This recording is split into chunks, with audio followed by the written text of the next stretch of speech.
जो हारा उसकी हिस्ट्री कहाँ गई? हुँ? जो हारा उसकी हिस्ट्री कहाँ गई? विनर्स की हिस्ट्री क्यों ही दिखाई जाती है? जिन्होंने यातनाएँ दी उन्होंने हिस्ट्री लिख डाली और जिन्होंने यातनाएँ झेली उनका क्या? हिस्ट्री में काफ़ी सारे क्वेश्चंस, काफ़ी सारी बायसनेस बहुत ज़्यादा है। हिस्ट्री कंट्रोल की जाती है, ऐसे कई बार हमने बहुत बार सुना होगा, history is controlled by the winners, हमने बहुत बार सुना है। बट क्या सच है? कैसे ये कंट्रोल करते हैं? कैसे how they are manipulating our histories? कई बार कोलोनाइज़र्स को एक ट्रेडर की तरह दिखाया दिया जाता है और रिवोल्यूशनरीज़ को क्रिमिनल और डिसऑर्डर क्रिएट करने वाला। 1857 but first revolution war of India. यहाँ पे तात्या टोपे जैसे लोगों को क्रिमिनल और ब्रिटिशर्स जो ऑर्डर को रीस्टैब्लिश करते हैं, ऐसा बता दिया जाता है। चलिए कोई नहीं। अकबर जैसे लुटेरों को द ग्रेट अकबर कहा दे दिया जाता है और मीना बाजार की कहानियाँ जहाँ पे हर दिन बच्चियाँ बेची जाती थीं, वो छिपा दी जाती है। हिस्ट्री आपके लिए बिल्कुल यूनिक है, मेरे लिए बहुत ज़्यादा यूनिक है। मैंने कभी हिस्ट्री फॉर्मली कभी पढ़ी नहीं, 10th तक पढ़ी थी, उसके बाद कुछ नहीं पढ़ा, लेकिन हिस्ट्री के अंदर बहुत सारी चीज़ें हैं जो मुझे लगता है कि गलत हैं। आई फील कि गलत हैं, आई फील कि वो थोड़ा सा बायस्ड हैं। आई फील मैं मेरे पास कोई फैक्ट नहीं है, कोई इन्फॉर्मेशन नहीं है, I am just telling about my feelings, my guts, my instincts. तो कभी सोचा कि ये लोग जो विनर्स हैं ये हिस्ट्री को कंट्रोल कैसे करते हैं? एक बड़ा निमोनिया है, एक बड़ा कोट है, बहुत अच्छा सा कोट है, उसके अंदर powerful villain suppress truth and narratives. Powerful villains, इसका हर वर्ड का अगर पहला वर्ड लें तो हम उससे निकाल सकते हैं पावरफुल। पी, पी यानी कि पावर।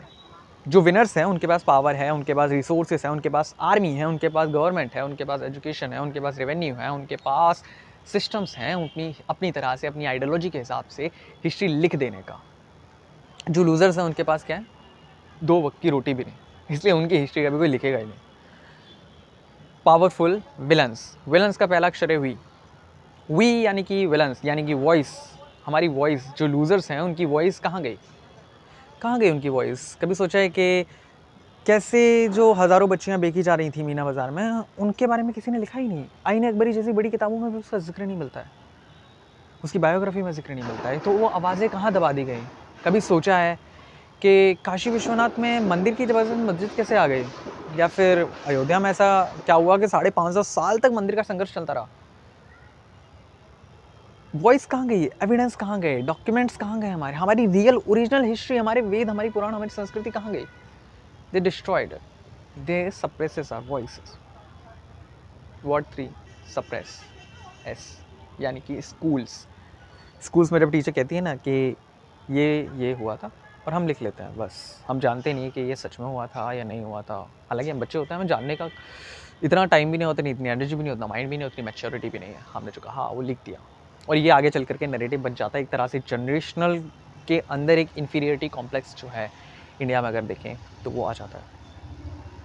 इसलिए हिस्ट्री का ये third part, powerful villain suppress truth. Truth यानी सच। सच कहाँ गया? सच खा गए, सच का ही नहीं रहा। जो हुआ वो कभी लिखा ही नहीं गया, जो नहीं होगा वो अखबार में आ जाएगा। और मेरे दोस्त, चोर उचक्कों की करो कद्र, ना जाने कब कोई कौन सी सरकार में आ जाएगा। ये राहत इंदौरी जी का शेर था, जो हिस्ट्री पे भी बहुत ज़्यादा परफेक्ट बैठता है। जो नहीं था वो लिख डाला, जो था उसे मिटा डाला। तो इस तरह से हमारी हिस्ट्री लिखी गई है। हिस्ट्री को लिखने वाले कौन थे हमें नहीं पता। दूसरा, नैरेटिव्स। नैरेटिव्स ऐसे सेट किए जाते हैं कि भाई ब्रिटिशर्स इंडिया पे रूल करने आए थे, ब्रिटिशर्स ने इंडिया को रेलवे दिया, ब्रिटिशर्स के आर्किटेक्चर आज भी इतने मजबूत हैं कि मिसाल है इंजीनियरिंग की। किसके पैसों से बनाया? कहाँ से इंजीनियर्स लाए थे? No one ask. कितना पैसा लेके गए? No one ask. बस रेलवे बना दी। और ठीक है, रेलवे बना दी, अच्छा किया, लेकिन कैसे रेलवे बनाई? अपने लिए बनाई कि किसके लिए बनाई? हिस्ट्री में बहुत सारी चीज़ें हैं जो ज़रूरी है जानना। और मैं ये नहीं कहता कि सिर्फ हिस्ट्री पर ही लटके रहो, फ्यूचर को भी देखना है, लेकिन हिस्ट्री को समझना बहुत ज़रूरी है। अपने नैरेटिव्स को करेक्ट करना बहुत ही ज़्यादा ज़रूरी है। इसलिए हिस्ट्री को समझिए, पहचानिए, क्योंकि हिस्ट्री कंट्रोल करती है। हिस्ट्री कंट्रोलर्स के थ्रू लिखी जाती है। हिस्ट्री को लिखने वाले कौन थे ये ज़रूर जानने का। एनसीईआरटी की बुक्स में आज भी चैप्टर नंबर 3 दिल्ली के सुल्तान, राइट साइड के पेज पे हिस्ट्री की बुक में लिखा गया है, सीबीएसई बोर्ड में। कुतुब मीनार कुतुबुद्दीन ऐबक ने बनाया गया था। जब 2012 में किसी बच्ची ने पिटीशन फाइल करी तो सुप्रीम एनसीईआरटी के पास भी प्रूफ नहीं था कि कुतुब मीनार कुतुबुद्दीन ऐबक ने ही बनवाया था या किसी और ने बनाया था। This is crazy.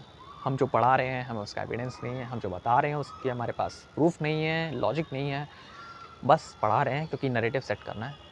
सिलेबस के नाम से चीज़ें हटा दी जाती हैं, चीज़ें मिटा दी जाती हैं, एक साइड आएगी ही। हिस्ट्री कभी न्यूट्रल हो ही नहीं सकती। आई एग्री, हिस्ट्री कभी न्यूट्रल नहीं हो सकती क्योंकि हज़ार लोगों की वॉइस पहले ही दबा चुकी है, उनका गला पहले ही घोट चुके हैं, और वो वापस जिंदा नहीं हो सकते। लेकिन अब जो हो रहा है उसे रोकना पड़ेगा। आज भी हिस्ट्री लिखी जा रही है, न्यूज़ चैनल पे हिस्ट्री लिखी जा रही है, नैरेटिव सेट करे जा रहे हैं सोशल मीडिया पे, व्हाट्सएप ग्रुप्स के थ्रू हिस्ट्री क्रिएट करी जा रही है, नैरेटिव्स बिल्ड हो रहे हैं। हिस्ट्री को रोकना होगा इससे पहले कि ये काफ़ी लोगों का गला कुचले, फिर से आवाज़ दबाए।